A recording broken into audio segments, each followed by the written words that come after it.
نحمده ونصلي ونسلم على سيدنا ومولانا محمد رسوله النبي الأمين المكين الحنين الكريم الرؤوف الرحيم. أما بعد، فأعوذ بالله من الشيطان الرجيم. بسم الله الرحمن الرحيم.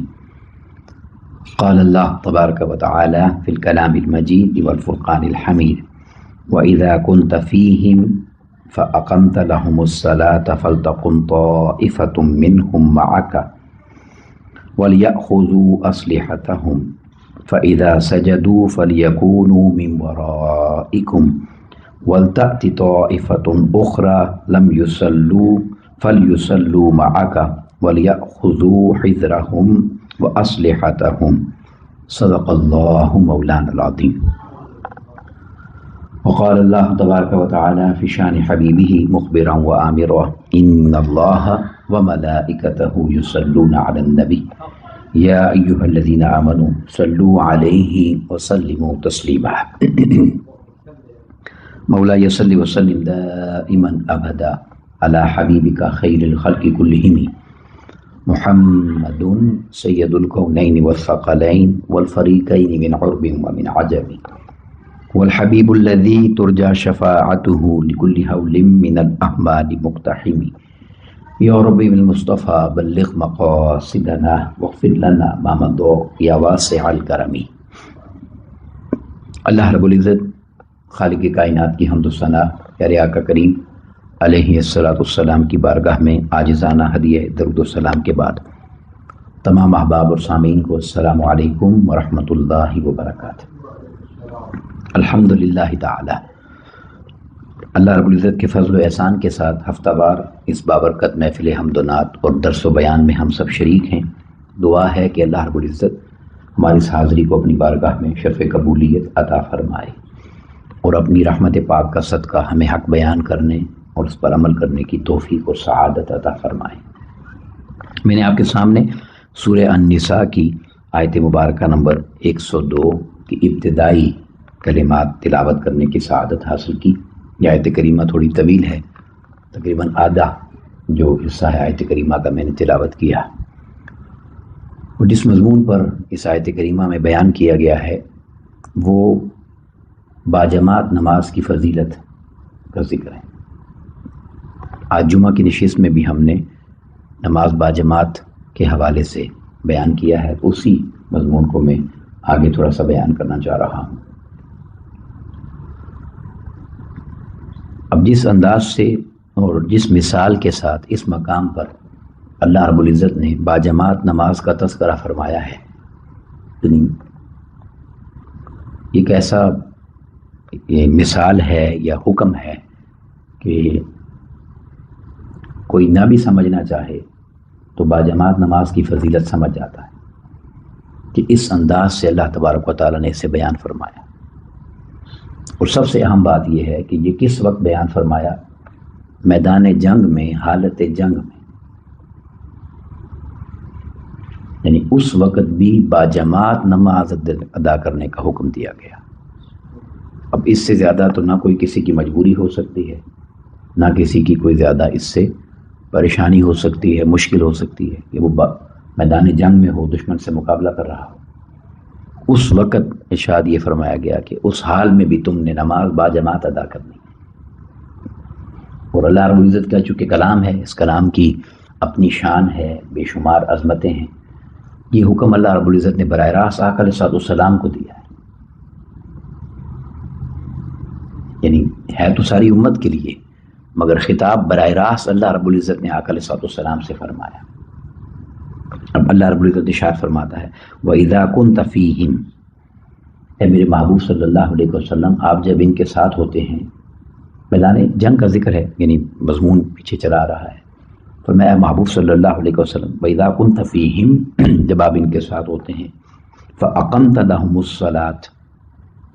تو آپ ان مجاہدین کے لیے جب ان کے ساتھ موجود ہوں تو نماز باجماعت کا اہتمام کیا کریں.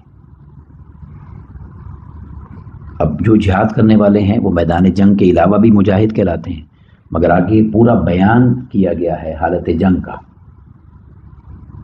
اب وہ کیسے جماعت کروائیں؟ تو اللہ رب العزت نے ارشاد فرمایا فَأَقَمْتَ لَهُمُ الصَّلَاةَ، آپ ان کے لیے باجماعت نماز کا اہتمام کیا کریں۔ اور کیسے کریں؟ اللہ رب العزت ارشاد فرماتا ہے فَلْتَقُمْ طَائِفَةٌ مِّنْهُمْ مَعَكَ، کہ وہ جو میدان جنگ میں لڑنے والے مجاہدین ہیں وہ دو حصوں میں بٹ جائیں، تو اس میں سے جو ایک حصہ ہے، ایک گروہ ہے والی فَلْتَقُمْ طَائِفَةٌ مِّنْهُمْ مَعَكَ، تو اس میں سے ایک گروہ آپ کے ساتھ آ کے جماعت میں کھڑا ہو جائے۔ نماز شروع ہوئی ہے، ایک میدان جنگ میں ہے، مصروف ہے جنگ میں، ایک جو گروہ ہے وہ آپ کے پیچھے آ کے کھڑا ہو گیا ہے وَلْيَأْخُذُوا أَسْلِحَتَهُمْ، اور وہ اس حال میں آپ کے ساتھ کھڑا ہو کہ وہ اسلحے بھی اپنے ساتھ تھامے رکھیں، کیونکہ میدان جنگ میں ہے نا آپ، تو آپ نے اپنے اسلحوں کو نہیں چھوڑنا، اسلحے آپ تھامے رکھیں، اور میرے محبوب کے ساتھ آدھی جماعت آ کر باجماعت شروع ہو جائے، نماز پڑھے۔ پھر فرمایا فَإِذَا سَجَدُوا، اور جب آپ رکعت ادا کر لیں اور سجدے میں چلے جائیں فَلْيَكُونُوا مِنْ وَرَائِكُمْ، تو یہ جو گروہ آیا تھا نماز باجماعت ادا کرنے کے لیے، یہ سجدہ ادا کر کے پیچھے میدان جنگ میں چلا جائے، یعنی یہ لوگ چلے جائیں۔ پھر کیا ہوا وَلْتَأْتِ طَائِفَةٌ أُخْرَى لَمْ يُصَلُّوا، پھر وہ باقی وہ لوگ آ جائیں، وہ گروہ جس نے ابھی تک نماز باجماعت یعنی شروع نہیں کی، وہ آ جائیں، اور جب وہ آ جائیں تو فرمایا فَلْيُصَلُّوا مَعَكَ، پھر وہ آپ کے ساتھ اگلی رکعت نماز ادا کریں، اور اس طرح ادا کریں کہ وَلْيَأْخُذُوا حِذْرَهُمْ وَأَسْلِحَتَهُمْ، کہ وہ بھی اپنے اسلحے اور اپنے ہتھیار جو ہیں ویپنز ان کو تھامے رکھیں، ان کو نہ چھوڑیں۔ اب پھر وہ چونکہ یہ گروہ آ گیا ہے، اب یہ نماز مکمل کر کے جاتا ہے،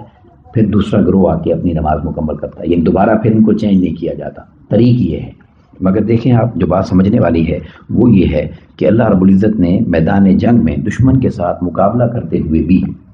نماز ادا کرنے کے لیے باجماعت نماز کا حکم دیا ہے، باجماعت نماز ادا کرنے کا حکم ہے۔ اب یہ اتنا یعنی خاص مقام ہے کہ اس کو اگر انسان کوئی بھی توجہ سے اور دھیان سے سمجھے اور غور کرے تو وہ اس بات کا اندازہ لگا سکتا ہے کہ اللہ رب العزت نے اس عمل پر کتنا زور دیا ہے، اور یہ کتنا ہی لازم ہے، کہ جس کو ہم معمولی سمجھ کے ترک کر دیتے ہیں۔ ایک تو ہے نماز ادا کرنا جس میں کوئی دوسری رائے نہیں ہے، مگر اس کا کمال یہ ہے کہ نماز باجماعت ادا کرنا۔ یہی وجہ ہے کہ شریعت نے اتنی آسانی کی ہے کہ آپ اگر کہیں پر ہیں اور دو شخص موجود ہیں تو حکم جماعت کروانے کا دیا گیا ہے۔ یقیناً اس میں درجہ اور شان بڑھ جاتا ہے، میں آگے احادیث عرض کروں گا۔ اکیلے پڑھنے سے جو یعنی آپ جماعت کے ساتھ نماز پڑھتے ہیں اس کا کم از کم ثواب 25 اور 27 گنا حدیث پاک میں بیان ہوا جو باجماعت پڑھی جاتی ہے۔ اور پھر اس کا ثواب کیسے بڑھتا ہے اور کس جماعت کے ساتھ بڑھتا ہے یہ میں عرض کرتا ہوں، مگر پہلی جو حدیث پاک آپ کو دینا چاہتا ہوں، حضرت ابی بن کعب رضی اللہ تعالی عنہ آپ ارشاد کرتے ہیں، بیان کرتے ہیں کہ آپ بیان کرتے ہیں کہ صلی بنا رسول اللہ صلی اللہ علیہ وسلم یوم الصبح، ایک دن آقا علیہ الصلوۃ والسلام نے ہمیں نماز فجر پڑھائی، صبح کی نماز آپ نے پڑھائی۔ فقال، تو آقا علیہ الصلوۃ والسلام نے ارشاد فرمایا اشاہد فلان، کیا فلاں بندہ موجود ہے؟ کسی شخص کا نام لے کر آقا علیہ السلام نے پوچھا۔ قالوا لا، ہم نے عرض کیا نہیں یا رسول اللہ صلی اللہ علیہ وسلم، وہ اس وقت نماز میں موجود نہیں ہے۔ قال، آقا علیہ السلام نے پھر فرمایا اشاہد فلان، کسی اور شخص کا نام پوچھا، وہ شخص موجود ہے نماز میں باجماعت حاضر ہے؟ تو قالوا لا، ہم نے عرض کیا نہیں یا رسول اللہ، وہ بھی موجود نہیں۔ اب ذرا اب توجہ ادھر رکھیں کہ یعنی ان کا آقا علیہ السلام پوچھ رہے ہیں جو موجود نہیں ہیں، تاکہ باجماعت نماز کی اہمیت کا جو ہیں ان کو بھی اندازہ ہو جائے اور جو نہیں ہیں ان کو بھی اندازہ ہو جائے۔ پھر اس کے بعد آقا علیہ السلام نے ارشاد فرمایا ان ہاتین الصلاتین، دو نمازیں ایسی ہیں افضل الصلوات، کہ یہ بڑی وزنی ہے، بڑی مشکل ہیں، یہ آسان نہیں ہے، مگر کس کے لیے؟ فرمایا علی المنافقین، منافقین کے لیے مشکل ہے کہ نماز فجر اور نماز عشاء میں وہ مسجد میں نہیں پہنچ سکتے، کیونکہ میں نے جمعے میں آپ کو یہ کہا تھا نا کہ مومن جب ہے تو اس کو اللہ کا جب حکم مل جاتا ہے اس کے لیے پھر مشکل نہیں رہتی، وہ لبیک کہتا ہے۔ اس لیے آقا علیہ السلام نے فرمایا کہ یہ منافقین کے لیے مشکل ہے، اور اب آقا علیہ السلام نے اس سستی، کمزوری اور غفلت کو دور کرنے کا ایک وظیفہ عطا فرمایا اور راستہ بتایا، اور وہ کیا؟ آقا علیہ السلام نے فرمایا وَلَوْ تَعْلَمُونَ مَا فِيهِمَا، اگر تمہیں پتہ چل جائے کہ ان دو جماعتوں میں کیا ملتا ہے، ان دو نمازوں کا اجر کیا ہے، فجر باجماعت اور عشاء باجماعت ادا کرنے کی شان کیا ہے، اگر تمہیں یہ پتہ چل جائے تو آقا علیہ السلام نے فرمایا لَأَتَيْتُمُوهُمَا، تو تم لازم ان نمازوں کے لیے آ جاؤ، وَلَوْ حَبًّا عَلَى الرُّكَبِ، چاہے تمہیں اپنے گھٹنوں پر اپنے آپ کو گھسیٹ کر لانا پڑے، یعنی تم کسی تکلیف میں ہو یا مشکل میں ہو یا نہیں چل پا رہے، بیماری میں ہو، مگر تم اپنے آپ کو گھٹنوں پر گھسیٹ کر لاؤ، اگر تمہیں پتہ چل جائے ان دو نمازوں کو باجماعت ادا کرنے کا اجر کیا ہے، کیونکہ یہ دونوں مشکل ہے نا، صبح بھی انسان نے یعنی نیند سے اٹھ کر آنا ہے اور رات بھی دن بھر کا تھکا ہوا اس نے بستر پر جانا ہے، تو ان دونوں نمازوں کے لیے آقا علیہ السلام نے ارشاد فرمایا، اور یہ جملہ بڑا ایمان افروز ہے، آقا علیہ السلام نے ارشاد فرمایا وَإِنَّ الصَّفَّ الْأَوَّلَ، اور میں تمہیں بتاؤں کہ پہلی صف کیا ہوتی ہے، بے شک یہ بات ذہن نشین کر لو کہ پہلی صف کیا ہے، آقا علیہ السلام نے فرمایا عَلَى مِثْلِ صَفِّ الْمَلَائِکَہ، وہ ملائکہ کی صف ہے، یعنی پہلی صف میں جو نماز ادا کرتا ہے اسے اجر یہ دیا جاتا ہے کہ اس نے ملائکہ کے ساتھ صف میں کھڑے ہو کر نماز ادا کی ہے، پہلی صف کو آقا علیہ السلام نے یہ فضیلت عطا فرمائی، اور پھر آقا علیہ السلام نے ارشاد فرمایا وَلَوْ عَلِمْتُمْ مَا فَضِيلَةٌ، اور اگر تمہیں پتہ چل جائے کہ اس کی فضیلت کیا ہے، یعنی یہ تو بیان کر دیا نا پہلی صف کی فضیلت فرشتوں کی صف ہے، فرمایا اگر تمہیں پتہ چل جائے تو آقا علیہ السلام نے فرمایا لَابْتَدَرُوهُ وَإِنَّ الصَّلَاةَ الرَّجُلِ، پھر تم اس کے لیے ایسے کرو گے کہ تم مقابلہ بازی کرو گے ایک دوسرے کے ساتھ کہ تمہیں پہلی صف مل جائے، یعنی اگر لوگ زیادہ ہو جاتے ہیں نا پہلی صف دوسری صف میں اور نماز میں زیادہ لوگ شریک ہوتے ہیں تو پھر بندہ مقابلہ بازی کرے پہلے آنے کی کہ میں پہلے جاؤں تاکہ مجھے پہلی صف مل جائے، کیونکہ اس کا اجر زیادہ ہے، اور پھر آقا علیہ السلام نے ارشاد فرمایا وَإِنَّ صَلَاةَ الرَّجُلِ، اور ایک شخص کی جو نماز ہے مع الرجل، دوسرے شخص کے ساتھ، اگر دو بندے نماز پڑھتے ہیں تو آقا علیہ السلام نے فرمایا اَزْكَىٰ مِن صَلَاتِهِ وَحْدَهُ، تو وہ ایک بندے کی نماز سے بہتر ہے، یہ وہ باجماعت نماز کا تصور کہ دو بندے اگر نماز پڑھ رہے ہیں تو وہ ایک بندے کے نماز پڑھنے سے بہتر ہے، پھر آقا علیہ السلام نے ارشاد فرمایا وَصَلَاتُهُ مَعَ الرَّجُلَيْنِ، اور ایک بندے کا دو بندوں کے ساتھ نماز پڑھنا یعنی وہ تین ہو جائیں، اَزْكَىٰ مِن صَلَاتِهِ مَعَ الرَّجُلِ، تو وہ دو بندوں کی نماز سے بہتر ہے، یعنی پہلے دو جو تھے وہ ایک سے بہتر ہیں، اب تین جو ہیں وہ دو سے بہتر ہیں، چونکہ تعداد بڑھ رہی ہے، اور پھر آقا علیہ السلام نے فرمایا وَمَا كَثُرَ، اور جتنی یہ تعداد بڑھتی چلی جائے گی، آقا علیہ السلام نے فرمایا فَهُوَ أَحَبُّ إِلَى اللَّهِ عَزَّ وَجَلَّ، جو اس کی تعداد بڑھتی جائے گی اسی طرح یہ اللہ رب العزت کی بارگاہ میں محبوب ہوتا چلا جائے گا اور وہ جماعت پیاری ہوتی چلی جائے گی۔ اب یہی مضمون ایک اور حدیث پاک میں ہے مگر اس کے الفاظ اور ہیں، میں جلدی سے وہ حدیث پاک پڑھتا ہوں۔ حضرت عبداللہ بن مسعود رضی اللہ عنہ روایت کرتے ہیں، آقا علیہ السلام نے فرمایا جس شخص کو کل حالت اسلام میں اللہ تعالیٰ سے ملاقات کا شوق ہے، اب دیکھیں یہ اس سے بڑا شوق کسی بندہ مومن کے لیے کوئی نہیں ہو سکتا کہ اس کی ملاقات اللہ سے ہوگی، تو آقا علیہ السلام نے ارشاد فرمایا کہ جس شخص کو کل ایمان کی وجہ سے اللہ سے ملاقات کا شوق ہے، تو اب ذرا آپ دیکھیں کہ آقا علیہ السلام نے اس کا راستہ اور وظیفہ کیا بتایا، طریقہ کیا بتایا، تو آقا علیہ السلام نے ارشاد فرمایا اس پر لازم ہے کہ جس جگہ اذان دی جاتی ہے وہاں جماعت کے لیے پہنچے، یعنی مسجد اور مصلی جہاں اذان دی جاتی ہے وہ اکیلا نہ پڑھے، اس کے لیے لازم ہے کہ وہ جہاں اذان دی جاتی ہے وہاں اپنی نمازوں کی حفاظت کرے، وہاں پہنچے۔ اور پھر آقا علیہ السلام نے فرمایا اللہ تعالیٰ نے تمہارے لیے تمہارے نبی کے لیے جو طریقہ ہے اس سے سنت ہدا بنایا ہے، یہ سنت ہدا ہے یعنی جماعت سے نماز پڑھنا، یہ سنت موقدہ ہے، اور فرمایا اس کو کبھی بھی ترک مت کرنا، اور فرمایا اگر تم نے گھروں میں نماز پڑھی تو جیسا کہ تارک نماز یعنی جماعت کو ترک کرنے والا گھر میں پڑھتا ہے تو تم نے اپنے نبی کی عظیم سنت کو چھوڑ دیا ہے، اور پھر فرمایا جو نبی کی سنت کو چھوڑ دیتا ہے وہ گمراہ ہو جاتا ہے، وہ شخص گمراہ ہو جاتا ہے۔ پھر آقا علیہ السلام نے ارشاد فرمایا جو شخص اچھی طرح سے وضو کرے گھر میں اور مسجد جانے کا ارادہ کرے تو بے شک اللہ تبارک و تعالیٰ اس کو ہر قدم پر ایک نیکی عطا کرتا ہے، جتنا وہ چل کے آیا مسجد میں ہر قدم پر اس کا ایک درجہ بلند کرتا ہے، اور ہر قدم پر اس کا اللہ رب العزت ایک گناہ مٹا دیتا ہے۔ پھر آگے وہی ذکر ہے کہ یہ سوائے منافق کے لیے فجر اور عشاء کی نماز جو ہے وہ مشکل نہیں ہے۔ پھر حضرت عبداللہ بن مسعود رضی اللہ تعالیٰ بیان کرتے ہیں کہ ہمارے ہاں یہ جو تصور تھا جماعت چھوڑنے کا، اس کا تصور ہمارے ہاں مومنین میں نہیں تھا کہ مومن ہو اور وہ باجماعت نماز کو چھوڑے۔ تو پھر آپ نے یہ ارشاد فرمایا کہ تم اس بات سے اندازہ لگا لو کہ ہمارے وقت میں ایسے لوگ بھی مسجد میں نماز پڑھنے کے لیے آتے تھے جن کو 2 لوگ پکڑ کر ساتھ لاتے تھے، وہ چلنے کے قابل نہیں ہوتے، اس وجہ سے کہ جماعت ترک نہ ہو جائے۔ میں نے اس لیے آپ کو جو آیت کریمہ بیان کی نا وہ ایسی ہے کہ میدان جنگ میں بھی یعنی نماز باجماعت پڑھنے کا حکم ہے، تو نماز جنگ کے علاوہ تو بندہ مومن کے لیے یہ زیب نہیں دیتا کہ وہ جماعت کو ترک کرے۔ اب باجماعت نماز جب انسان پڑھنے کا عادی ہو جاتا ہے تو اس پر کیا کیا اجر ہے اس کے لیے، اور کتنا محبوب عمل ہے اللہ کی بارگاہ میں، یہ اس پر چند حدیث ہیں۔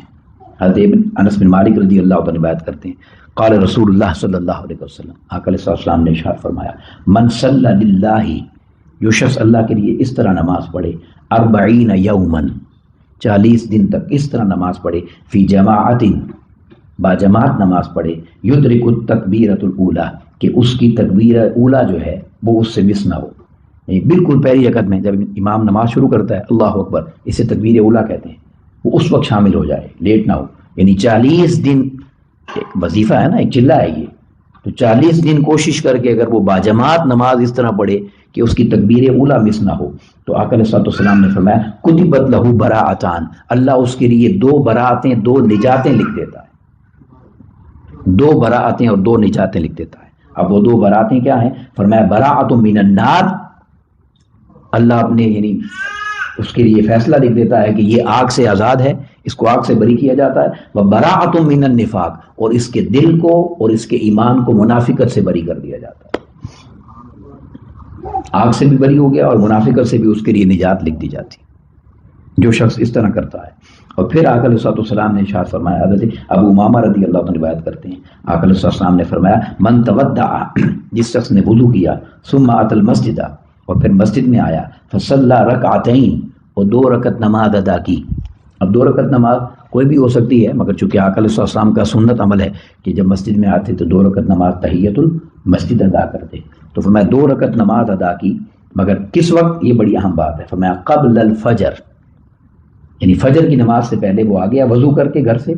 اور ابھی نماز میں ٹائم تھا، اس نے 2 رکعت نماز ادا کر لی، ثم جلس، پھر وہ بیٹھ گیا، حتی یصلی الفجر، یہاں تک کہ فجر کی نماز کا وقت ہوا اور اس نے باجماعت نماز فجر پڑھ لی، تو آقا علیہ السلام نے فرمایا کتبت صلاتہ، اس کے لیے وہ جو نماز ہے، یومئذ، اس دن کی وہ نماز جو اس نے پڑھی، وضو کر کے آیا گھر سے اور باجماعت نماز سے پہلے پہنچا فجر سے، اور 2 رکعت نماز ادا کر کے فجر کا انتظار کیا اور باجماعت نماز پڑھی، تو فرمایا کتبت صلاتہ یومئذ، اس دن کی اس کی وہ نماز جو لکھی جاتی ہے، فی صلاۃ الابرار، نیکوکار ابرار لوگ، ان الابرار فی جنات النعیم، جو جنت نعیم میں ہوں گے، نعمتوں والی جنت میں، فرمایا اللہ اس دن کی اس کی وہ نماز فجر ایسے لکھتا ہے کہ اس نے ابرار والی نماز ادا کی ہے۔ اتنے اللہ کے نیکوکاروں بندوں میں یعنی محبوب بندوں میں شامل ہے، ان جیسی نماز اس نے پڑھی ہے۔ اور پھر آقا علیہ السلام نے فرمایا وَكُتِبَ فِي وَفْدِ الرحمن، اور اللہ رب العزت لکھ دیتا ہے اس کے لیے کہ اس کا شمار اللہ کے وفد میں کیا جائے، اللہ کے گروہ میں کیا جائے، وعباد الرحمن، یہ اللہ کے بندے ہیں، تو میں اس بندے کا شمار اس طرح کر دیا جائے کہ یہ ایک تو اس نے جو نماز پڑھی ہے وہ نماز ابراروں والی ہے، نیکوکاروں والی، یعنی یہ وہ نیکوکار ہیں جو اعلیٰ درجے پر ہیں، ولایت کے نیکوکار، اعلیٰ اللہ کے بڑی اولیاء کاملین۔ اور پھر فرمایا کہ اس کو اللہ اپنے وفد یعنی اپنے بندوں میں لکھ دیتا ہے۔ پھر حضرت ابو درداء رضی اللہ تعالی عنہ روایت کرتے ہیں، آقا علیہ السلام نے فرماتے ہیں، آقا علیہ السلام نے مجھے وصیت فرمائی، مجھے آقا علیہ السلام نے یہ وصیت فرمائی، اور وہ وصیت کیا ہے کہ فرمایا ولا تترکوا صلاۃ مکتوبۃ متعمدا، خبردار کبھی بھی جان بوجھ کر نماز جو فرض ہے وہ قضا مت کرنا،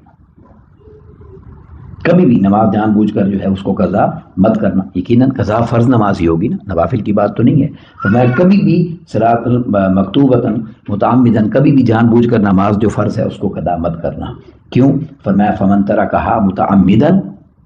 جس شخص نے جان بوجھ کر نماز قضا کر دی جو فرض ہے اس کو چھوڑ دیا یا اس میں غفلت کر دی، فرمایا فقط بریئت منہ الذمہ، تو اللہ رب العزت اس کو اپنے ذمے سے فارغ کر دیتا ہے.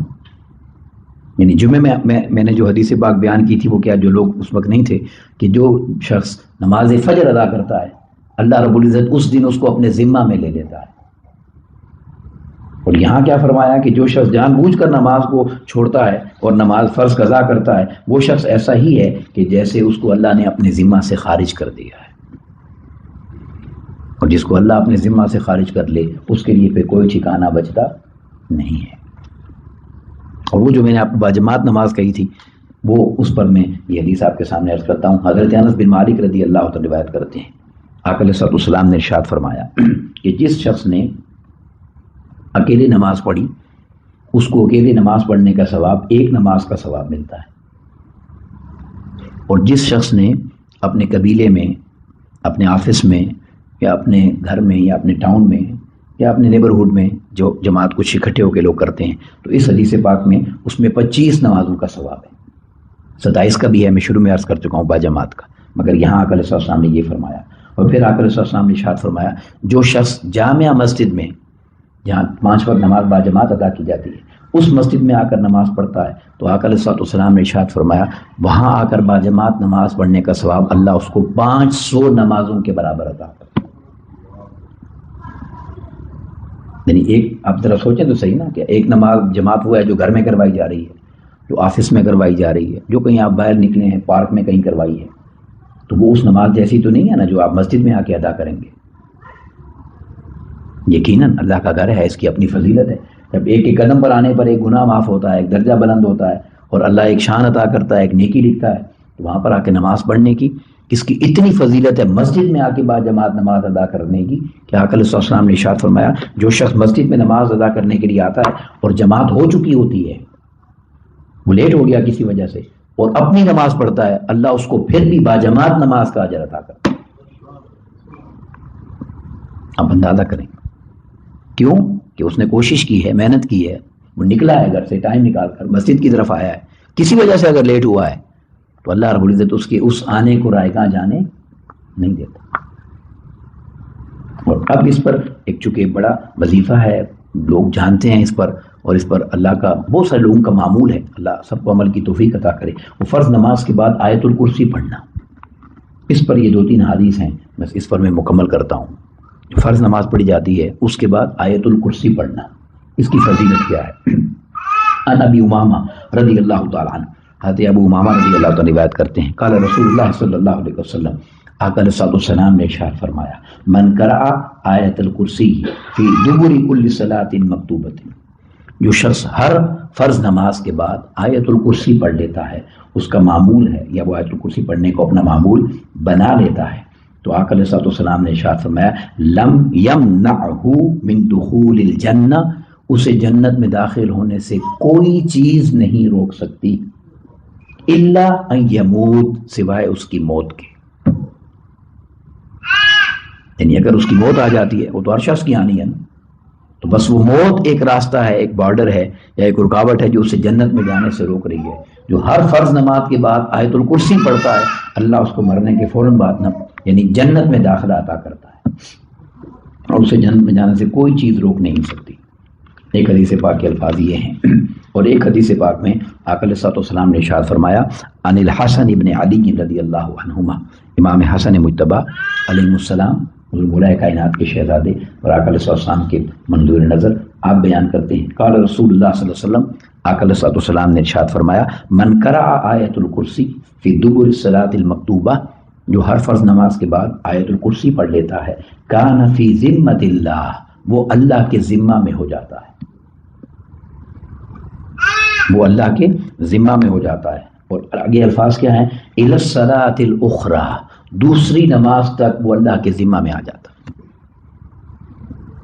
دوسری نماز جو اس نے پڑھنی ہے، یعنی اگر فجر کے بعد آیت الکرسی پڑھ لی تو زور تک اللہ کے ذمہ میں ہے، زور کی نماز کے بعد آیت الکرسی پڑھ لی تو عصر تک، عصر کے بعد مغرب، مغرب کے بعد عشاء تک. یعنی جس کا یہ معمول بن جائے یعنی وہ اللہ کے ذمہ کرم پر ہو جاتا ہے. تو جو اللہ کے ذمہ کرم پر اور اس کی یعنی حفاظت میں ہو جائے، اس کے لیے پھر دنیا میں کیا پریشانی رہ جاتی ہے. اور جو اگلی حدیث پاک ہے، اس حدیث پاک کو حضرت عبداللہ بن عباس رضی اللہ عنہ روایت کرتے ہیں عن ابن عباس رضی اللہ عنہما قال رسول اللہ صلی اللہ علیہ وسلم من قرأ آیت الکرسی فی دبر کل صلاۃ مکتوبہ، جو شخص بھی آیت الکرسی پڑھتا ہے فرض نماز ادا کرنے کے بعد تو اللہ رب العزت اس کو کیا اجر عطا کرتا ہے؟ فرمایا اعطاہ اللہ، اللہ رب العزت اس کو عطا فرماتا ہے قلوب الشاکرین، شکر ادا کرنے والوں کا دل۔ اب یہ جو یعنی حدیث پاک کا فرمان ہے اور جملہ ہے اور اجر ہے، یہ معمولی بات نہیں ہے۔ میں اس پر صرف قرآن مجید کی ایک آیت کریمہ کا حوالہ آپ کے سامنے رکھتا ہوں تاکہ اس مضمون کو آپ سمجھیں کہ کتنا بڑا اجر ہے شاکرین کا دل کسی کو مل جانا۔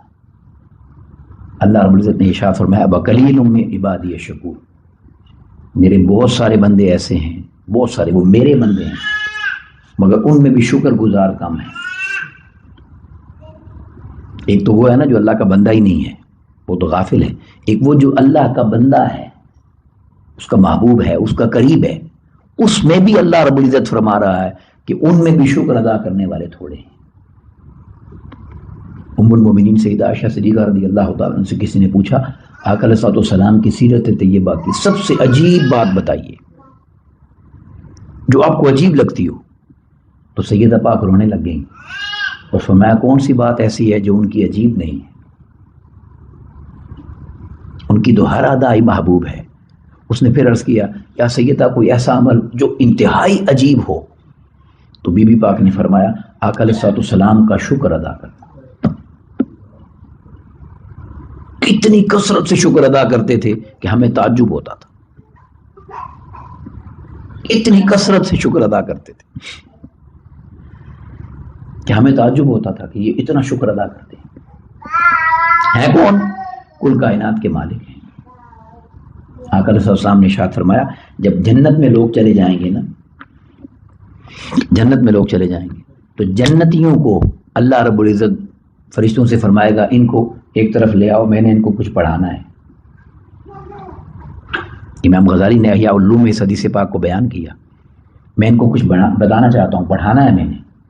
فرشتے پوچھیں گے یا اللہ یہ تو جنت میں پہنچ گئے، کامیاب ہو گئے، ان کو تو نے کیا پڑھانا سکھانا ہے؟ اللہ فرمائے گا میں ان کو اپنا شکر ادا کرنا سکھاؤں گا۔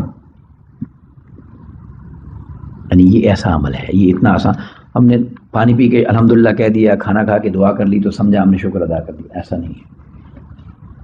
انسان ساری زندگی سجدے میں گزارے، اس کی ایک نعمت کا شکر ادا نہیں کر سکتا، ایک نعمت کا شکر ادا نہیں ہو سکتا جو اس نے ہمیں بن مانگے عطا کر دی۔ تو فرمایا جو شخص ہر فرض نماز کے بعد آیت الکرسی پڑھتا ہے اعطاہ اللہ قلوب الشاکرین، اللہ رب العزت اس کے دل کو ایسا بنا دیتا ہے یہ میرا شکر ادا کرنے والے کا دل ہے۔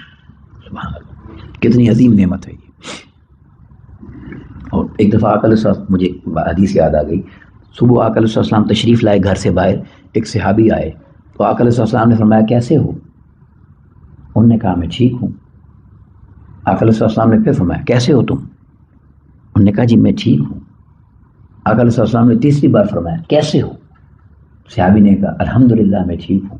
آقا علیہ السلام نے فرمایا یہی شکر میں تجھ سے کروانا چاہتا تھا، ٹھیک ہوں میں بھی وہی ہے اور الحمدللہ میں بھی وہی ہے، مگر فرق ہے کہ ٹھیک ہوں میں تیری توجہ کسی اور طرف ہے اور الحمدللہ میں تیرا دھیان مالک کی طرف۔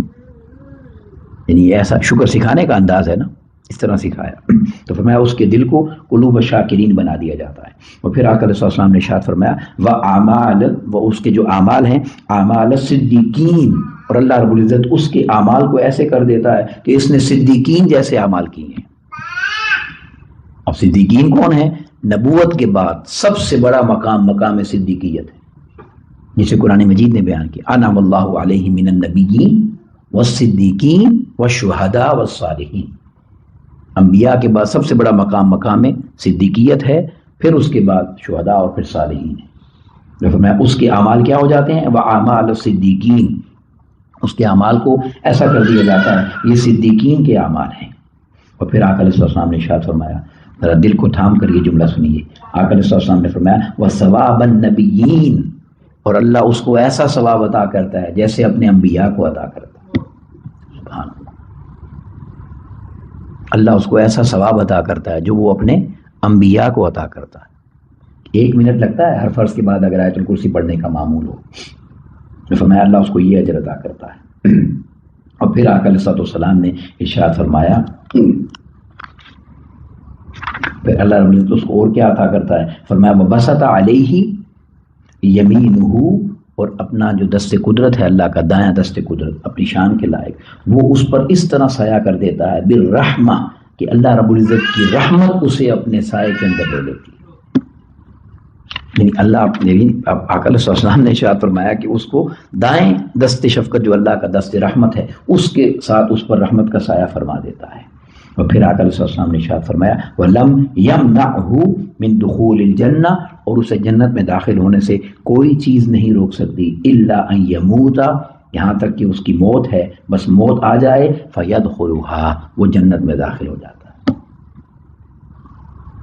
اب یہ آپ دیکھیں اللہ رب العزت کا کتنا کرم ہے کہ اس نے آقا کریم علیہ الصلوۃ والسلام کی یعنی نسبت پاک کے صدقے سے اتنی عظیم نعمتیں ہمیں عطا کر رکھی ہیں۔ اور یہ بات بھی ذہن نشین کر لیں کہ کوئی بھی کام جو ہوتا ہے نا وہ کام مشکل تب تک ہوتا ہے جب تک انسان ارادہ نہیں کرتا۔ اگر انسان صدق کی نیت سے ارادہ کر دے تو اللہ رب العزت بھی اس کے لیے اپنی مدد اس کے شامل حال فرما دیتا ہے۔